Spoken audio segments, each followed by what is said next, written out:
Hola, ¿cómo están? Hoy nuestro grupo va a presentar el trabajo final de introducción a la macroeconomía, en donde hablaremos sobre la depreciación en Colombia y cómo se pueden mitigar estos efectos negativos en la economía nacional.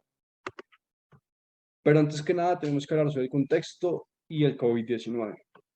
Bueno, el COVID-19 de evaluación. La pandemia trajo fuertes repercusiones sobre toda la economía nacional, tanto la personal como pues, la general, como en grandes empresas. Y todo esto afectó a la evaluación.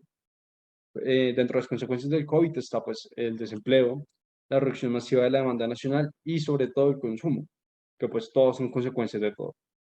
La evaluación no tiene como detonante único al COVID-19. Hay otros efectos como fue la subida de petróleo, el ajuste de tasas de la Reserva Federal del Banco Estadounidense y sobre todo las crisis políticas sociales e internas que dieron una muy mala imagen a Colombia a nivel internacional. El desempleo. Bueno, entonces, como ya dije, fue uno de los grandes golpes que provocó la pandemia. Esto se dio básicamente por el bajo consumo que había en la nación, debido a la cuarentena, raíz de la pandemia, ¿no? En la primera tabla podemos ver que en diciembre de 2019 estábamos a punto de, bueno, ya habíamos bajado las dos cifras del desempleo, que era un aspecto bastante positivo. Pero con la pandemia vemos que para 2020 subió un 5,4%, que es bastante preocupante. Y en la segunda podemos ver un poco de recuperación, donde ya hubo una apertura económica, en donde el encierro se acabó y todos los comercios comenzaron a vender de nuevo. A pesar de que no fue la misma la recuperación igual que la afectación de 2020, se recuperó un poco más de 3 puntos. Y ahora la reducción del consumo. Como dije, tanto como el desempleo fue consecuencia del consumo, del bajo consumo, el consumo también es consecuencia del desempleo y ahí viceversa. Bueno, esto también se suma que la caída de mercado de valores también reduciría el consumo, ¿no? Lo que en algunos casos aumentaría el ahorro afectando la IES, que ya les mostré. Hay una cita que sustenta todo esto y lo preocupante que es. Y aquí está. Como les decía, el consumo se redujo bastante. El 78% de las familias colombianas redujeron su consumo en 6,7% durante el 2020. Esto teniendo en cuenta que subió un 20% el consumo de bienes básicos como el agua, el papel higiénico, el uso del alcohol e incluso el tapabocas. Entonces imagínense cuánto bajó el consumo general. Y bueno, y ahí podemos ver en la gráfica que para cualquier nivel de interés, la producción nacional se reduce, afectando necesariamente a la IES, lo que también es preocupante, ¿no? Comencemos con una contextualización de lo que ocurrió referente al paro y la reforma tributaria entre los años 2020 y 2021. Como podemos ver en los siguientes gráficos, la llegada del COVID-19 supuso un choque exógeno a la economía nacional. Dicho choque, según el modelo ISLM, desplazó la curva IS a la izquierda, lo cual nos trae una menor cantidad de producción a una menor tasa de interés. De igual manera, en el caso del modelo de la demanda agregada, desplazó la curva de la demanda hacia la izquierda, lo cual supone igualmente una menor cantidad de producción a los mismos precios y en el largo plazo una cantidad de producción óptima a unos precios mucho más bajos. Según estas gráficas podemos ver la justificación de diversas políticas sociales llevadas a cabo durante la pandemia. En dichas políticas se esperaba generar que la curva IS volviese a su lugar inicial, desplazando esta, dado el choque del COVID-19, a la derecha. Igualmente ocurre lo mismo en el caso del modelo de la demanda agregada, donde se buscaba desplazar la curva de la demanda nuevamente hacia la derecha, hacia su punto de equilibrio.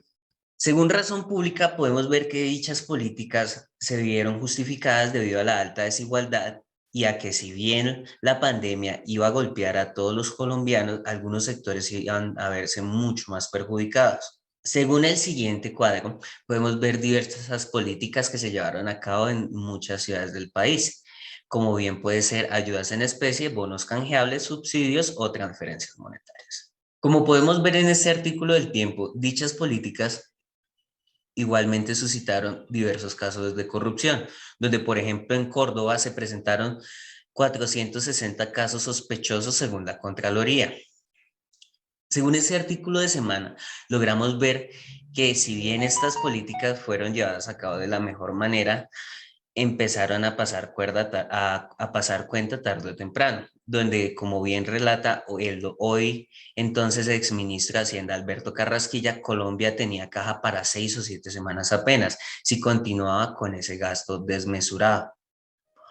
Dicha deuda en ese entonces incurría en el 61,4% del PIB nacional.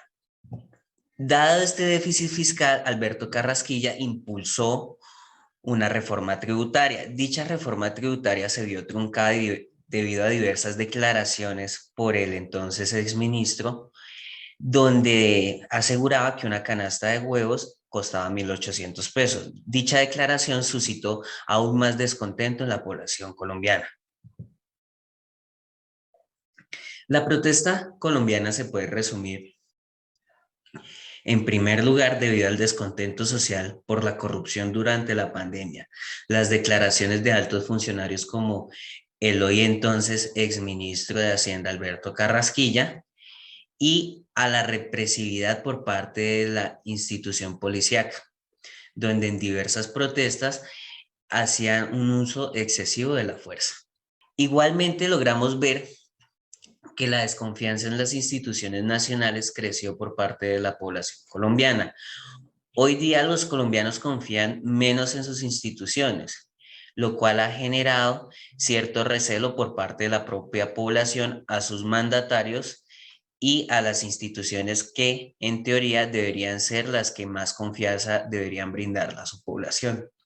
Bueno, ya tenemos el contexto. Ahora centrémonos en la problemática, la depreciación. Después de todo lo ocurrido, dos calificadores de riesgo le disminuyeron el grado de inversión a nuestro país, lo que muestra a Colombia internacionalmente como un país más riesgoso para invertir debido a la deuda externa y también a las problemáticas sociales.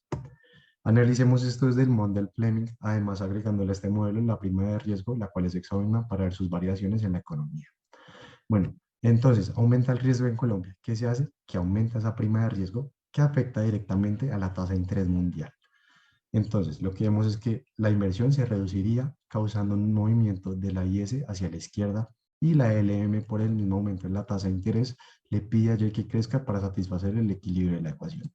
Gráficamente se ve de esta manera: IS hacia la izquierda, LM hacia la derecha, y la tasa de cambio de equilibrio aumenta hasta este punto, que es mucho mayor del esperado, lo que causa una depreciación y un crecimiento de las exportaciones netas mayor al cambio en la inversión. ¿Cuáles son las consecuencias? La primera es que los prestamistas ahora se les cobra una tasa de interés más alta si quieren invertir en nuestro país. La tasa de interés también causa un aumento en el precio de los créditos bancarios y disminuye pues las posibilidades de financiación. En el largo plazo, esto también se ve en los bonos de tesorería, TES, los cuales usa el Banco de la República para aumentar o disminuir la oferta monetaria por el método de compra o venta de estos bonos. Bueno, esto se ve casi a 5 a 10 años. Si el banco necesita aumentar la oferta monetaria, pues lo hará en menor escala por este mismo aumento en la tasa de interés. Lo otro que vemos es que si Colombia es más riesgoso, los inversionistas salen. Y lo primero que pasa es que cae la inversión extranjera directa, lo cual tiene un efecto también sobre el desempleo, que es que las empresas que tienen operación y gestión en nuestro país y salgan, dejan a los empleados colombianos sin empleo, haciendo que crezca esta tasa, que tampoco nos favorece. Y lo último es que ahora, por esa disminución en la inversión, el gobierno tiene que usar más gasto público para tratar de mitigar la deuda externa que tiene nuestro país.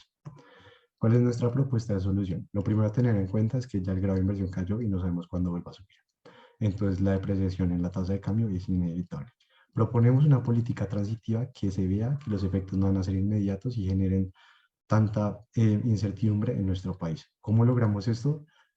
Cambiando de nuevo las curvas LM e IS con tal de mitigar los efectos. Aquí también debemos tener en cuenta los objetivos del Banco de la República, los cuales son, por un lado, mantener la capacidad adquisitiva de nuestra moneda, que vemos que no lo están cumpliendo, y el otro es aumentar el ingreso y la tasa de empleo en el largo plazo. Aquí vemos el aumento en el ingreso, pero esto se ve reducido por un par de dicotomías, las cuales son que las exportaciones netas hacen que los productos importados aumenten tanto de precio que afectan P en la LM.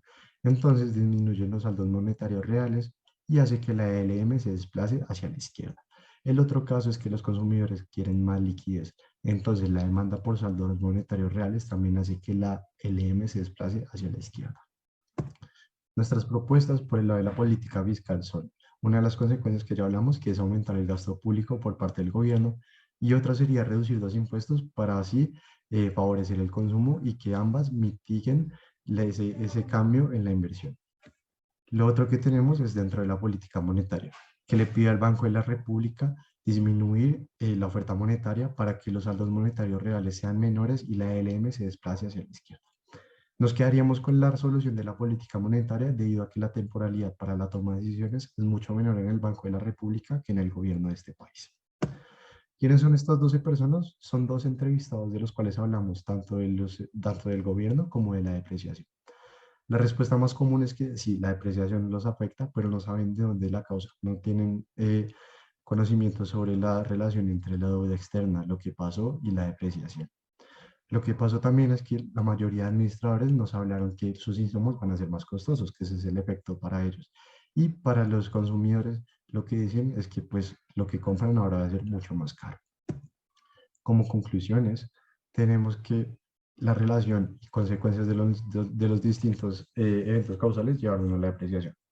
COVID, luego eso aumentó la deuda externa, eso hizo la reforma tributaria que generó el paro y todo eso hizo la depreciación. Luego tenemos que también hay mucho desconocimiento sobre esta, como ya lo dije con las entrevistas. Además, pues la depreciación tiene un par de ventajas que hasta puede llegar a favorecer el turismo, pero tiene muchas desventajas a largo plazo, incluyendo una que pues es muy importante, la cual es la inflación. Otra que tenemos es que la política transitiva llega a estar ahí para el Banco de la República, pero no se sabe por qué va en contra de sus objetivos, ya que le estamos pidiendo que reduzca el ingreso. La última es que esta desconfianza que hay con las instituciones de nuestro país parece no acabar, generando un ambiente de incertidumbre para nuestro país, para Colombia.